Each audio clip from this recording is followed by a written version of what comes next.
Hi, it's Tara. I'm coming back with a video about roses.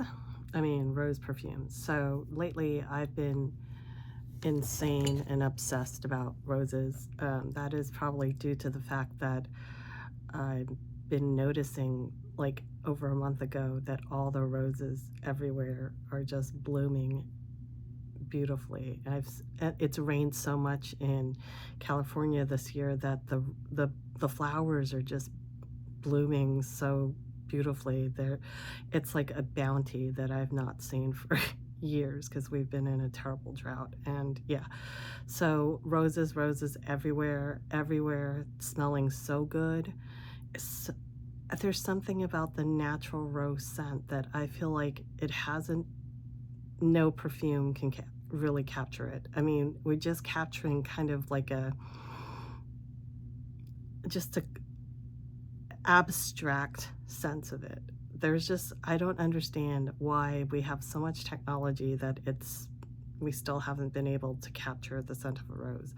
So I've been going crazy trying to get realistic rose scents, and I already have like quite a large collection. So previously, I don't know if I've talked about it, but I had bought Blouse, which is a lemony green rose musk from YSL, the exclusive line, and Blouse. So it's kind of prim and proper, and it conjures up like a safe, uh, like librarian, not librarian, but office worker rose. You know how you wear a blouse and it's kind of like prim and ladylike and proper? So that's what it conjures up. It's a delightful, translucent pink rose with a little bit of angelica to kind of give it some herbalness, and I really like it. But for some reason, it's still not my perfect rose. You know what I mean? I can't stop looking for the best rose, and I've heard that Francis Kurkdjian, who's was really famous for his rose perfumes. So he has, for his own house, Maison Francis Kurkdjian, um, uh, this perfume called La Rose. And I thought, you know what, let me try. This guy is famous for rose. Maybe he really knows how to make the, the authentic, true rose scent that I've been looking for. And so I bought, a little travel spray. I think it's 10 mLs from Fragrance Net for like cheap, I think like $20 or something like that, or even less. And I was so excited when I got it, because when you first spray it on, it's actually, it smells like those light, fresh, lemony roses, like light pink or light kind of white roses that are so super fresh, and they do have a lemony scent. And I was like, whoa, this is it. I was so excited. And then like 10 minutes later, it just faded away and it became like kind of like a dullish, powdery afterthought. So yeah, I was so excited, and it couldn't last. I think that's also the problem. It couldn't last. So anyways, La Rose is very good for the 15 minutes that that first few notes last, and then I don't even remember what it smells like afterwards. That's my first impression. I only worn it once, so I'll see what happens later on. But yeah, it was very promising. But I'm glad I got this travel spray first, because even though travel sprays are ugly and they don't really like give you pleasure to have them if you're a collector, you know what I mean? They don't have they're not pretty, and they all kind of look similar because they're all in this thing. And yeah, but still, it's probably saved me a lot of money. So hopefully, I'm hoping to wear this later and getting a better result. But so the search for the rose goes on, and I was kind of suckered in by this. So look at this crazy packaging. Look at this. For those that are like packaging, this kind of can't be beat. It's kind of like super, not ostentatious, but very like lavishly decorated. This is kind of like this box is made out of a slightly like linty, well, it attracts lint, but it's kind of slightly velvety material, and they printed all this gold stuff on top of it. So this is called Rose Alba by Alexandre J, and he's Russian. So this is called the collector collection, and they're all decorated into this really kind of larger than life way. So this is what it looks like, and this is how you open it. Isn't that cool? So it slides out like that, and it looks like this is like a sunglasses case or something. This is really, it's like a plushy case. It's not, it's like, has this really shiny placard and his name. And yeah, this is like the fanciest thing I have, other than I had once bought a Tiziana Terenzi something or other that came in a lit box with a light in it. So this is Alexandre J. This is what it looks like. It's like a satin line box. Very fancy, huh? Not bad for 60 bucks. And yeah, so this is the bottle, and this thing was on top. It comes with this necklace like that. So this also, there's like also another like coil necklace on the bottom. It's kind of fun. It's really fun. I mean, it's decorated in this crazy way. This is not, yeah, this is like a metal thing like this sprayer. And yeah, this is lavishly decorated. I think these are meant to be Egyptian, like this might be the scarab beetle of Egyptian, yeah, lore. It's decorated like, you know, these are fans or papyrus or something like that. So this is like an Eastern inspired rose. So what it has is, in the beginning, it has plum, it has bergamot and mandarin, and then it has rose. But what is the most prominent thing I smell is it acts black pepper as a note. And the black pepper is very kind of dusty and spicy, and it's kind of a little bit overwhelming. I'll give it some more wears before I make a conclusive, like, you know, opinion, because maybe it has to settle before, you know, settle down before, because it's been like traveling. It had been traveling. I've had this for a week, but I haven't, after the first try, I didn't go back to it because I felt like the black pepper was very, very spicy and musty and dusty. The background is like amber and sandalwood and everything, so it's not a summer scent, that's for sure. I feel like maybe the black pepper was a little overwhelming the rose, but we'll see again. Maybe in the winter it'll behave differently. I've never heard of black pepper and rose before. I've heard of pink pepper, and that gives a slightly dusty but more floral nuance. So yeah, I don't know. Hopefully this works out, because I really like the crazy like presentation. It's a little over the top, but it's really cool. And yeah, I'd like to be able to keep this in my collection if I can. So anyways, yeah, that was one. So anyways, that was not the fresh realistic rose that I was looking for, but like a sort of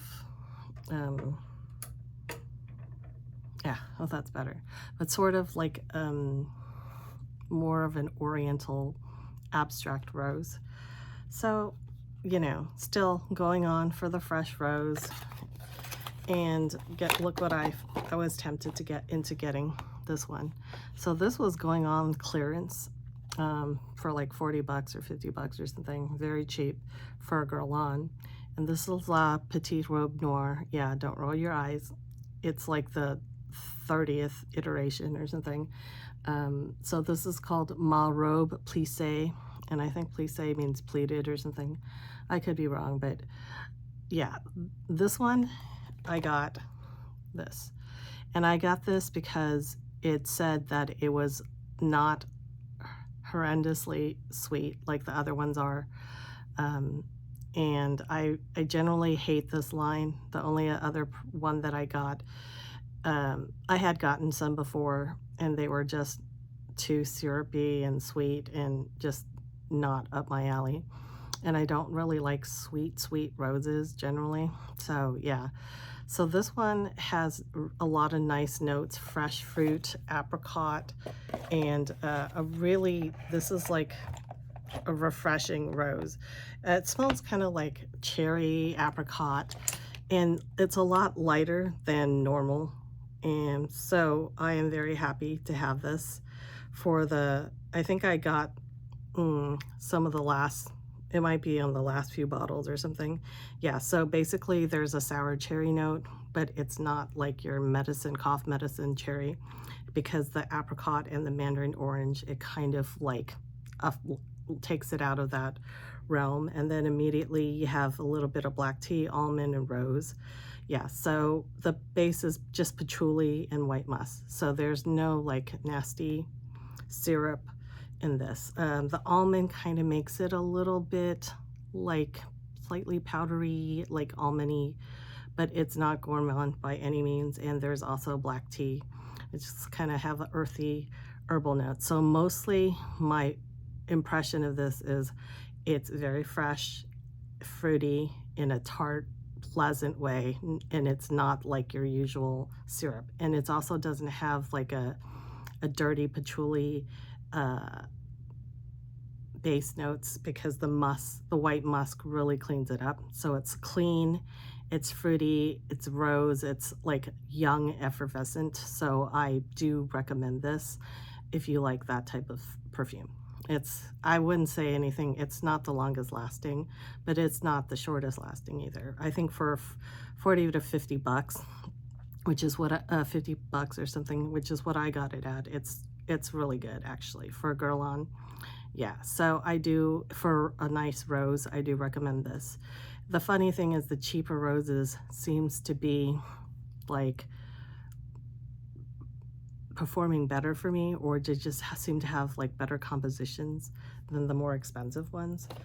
Yeah, so this is really good. I recommend that for freshy. But for people that like a more romantic rose, so this is Sottile by this perfume company called Yosh. Sottile 1.61. Sottile is Italian for subtle, and this is kind of what it is. So Yosh is a Japanese-American perfumer. I don't know if they still exist as a house, but I bought this on super clearance, like for 30 or 40 bucks on, I think it was Nordstrom's rack or something. They had like a clearance. And this one is the opposite of the fresh cherry rose that I just showed you. And this is kind of soapy and powdery and romantic. So this is kind of like a Victorian type vintage rose that is like really interesting, because most people don't make roses like this anymore. Most roses have like some sort of gourmand or syrup or fruit or something attached to it, really. And this is like your powdery, soapy, romantic Victorian rose, I think. This is really cool. It's generally not my cup of tea, but I really like this once in a while because it just shows like the different range that rose perfumes can have. And I really like it for that reason. But recently, one of the things that have been like very popular or trending recently is to get a rose and just put a marine or marine or sort of like aquatic like ending to it to sort of merge the rose and marine together.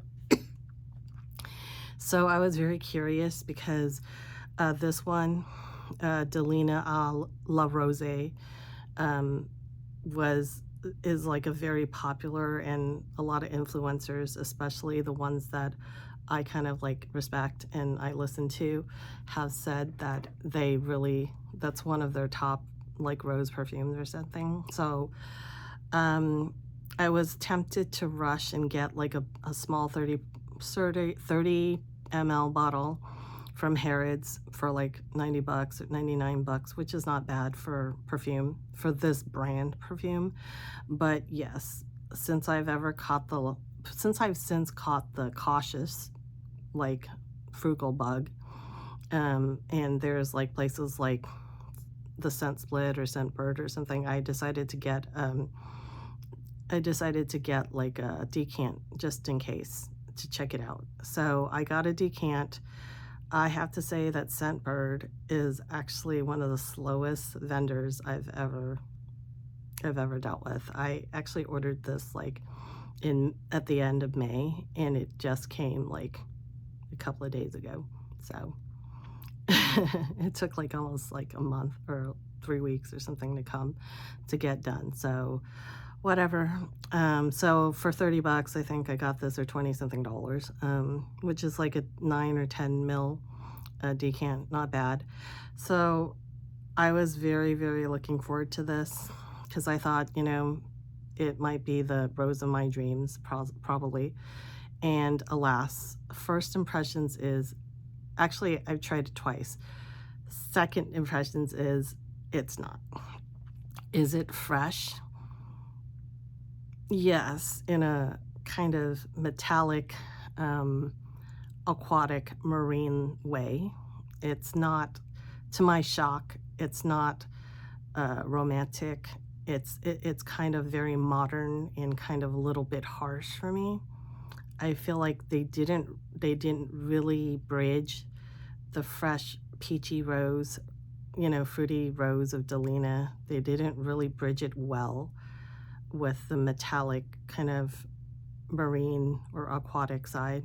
You know what I mean? It felt like it was two different perfumes, and I felt like the aquatic notes really overtook the rose scent and kind of, I mean, made it kind of synthetic and chemical smelling. That's just my second impression. There could be a day where, but I kind of doubt it because I feel like the rose is not gentle enough. You know, where's the dewy rose? I think that's the reason why I was kind of misled on this. I think a lot of my impression of dewy, or my perception of dewy, might be very different, or fresh might be very different from other people's, you know? I don't know. So anyways, I can't say that I recommend this. And, you know, it is unique. It's very modern. I feel like, you know, someone else had done this before, where they did marine and roses, and they did a little bit more successfully, I mean, to my eyes, and that would be Low Dizzy, you know, that Low Dizzy, the famous aquatic. I feel like they, previous to this, already had a rose aquatic, and it was probably better than this. Yeah, I feel like that rose actually kind of transitioned better. I think this one is just like 2 tiers, and they just kind of forced a square peg, and try to force a square peg into a round hole or something. Yeah, so it's not successful for me. I don't really like it. And to make it worse, I asked for Delina Exclusive because I did not like the Delina that I had previously gotten. I had gotten like a travel spray of that, and I did not like it because it was kind of like very flat and tart with the rhubarb, and it just didn't really go anywhere. I did not smell any wonderful vanilla or whatever. It just smelled like 3 notes: rhubarb, rose, and coriander, something like that. I did not like it at all. But they sent me Delina instead of Delina Exclusive. I was curious to find out whether having no rhubarb would have improved it, because everyone's always singing the praises of that. So I don't know. I might be one of the only people in America that doesn't like Delina. And now I don't even have Delina Exclusive because they didn't send me the right one. Alas. Okay, well, whatever. Luckily, I have other aquatic rose ones. One of these other ones is this, and this is Idole Aura. Idole Aura is a flanker of the regular Idole, which is like a fresh, like Lancome Rose Gourmand. And this one is also Rose and Marine. This is a lot cheaper than, and it was also on clearance as well. So this was like under $20. I think it was like 15 bucks or 17 bucks or something cheap. But anyways, this was on FragranceNet, and I got this with the Idole Nectar, which is another rose. I'll talk about that later, because that's not really a marine, that's like a gourmand, but this one is a marine, straight up marine. So this one is more successful. I feel like the marine notes, this one has salt in it. The La Rosee does not. So I feel like the salt on this and the gentler, like synthetic aquatic notes kind of transitioned a little better. This is kind of like, some people say kind of like Olympia, but I don't know. Is it, I don't know. It is kind of like salty and aquatic, but gentler than the other one. And the rose is also a little bit more like well blended, I think. So yeah, I feel like Idole Aura, a lot of people are liking this. I don't really like it that much because I feel like it still isn't the ideal blend of aquatic and rose for me. I don't know why. I just don't think it's that good, although it's a lot better than the La Rosee and a lot cheaper.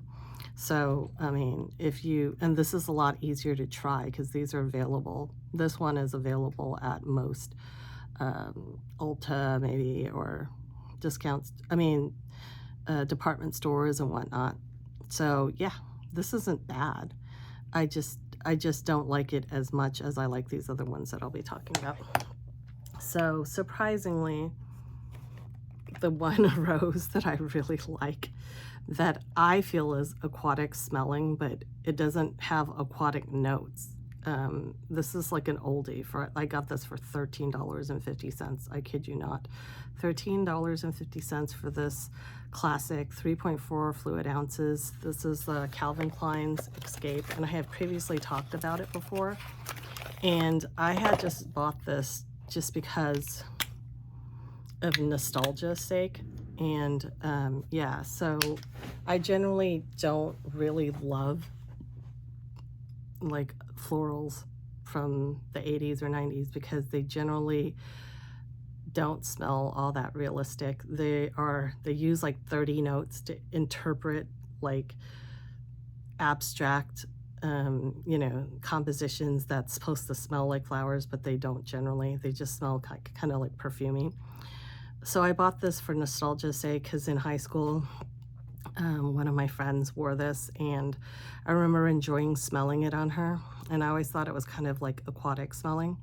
So I bought this and I sprayed it on myself, and to my surprise, I ended up really liking it. And to my surprise, once again, I found out that it actually has a really good clean dry down, and it's actually a rose perfume.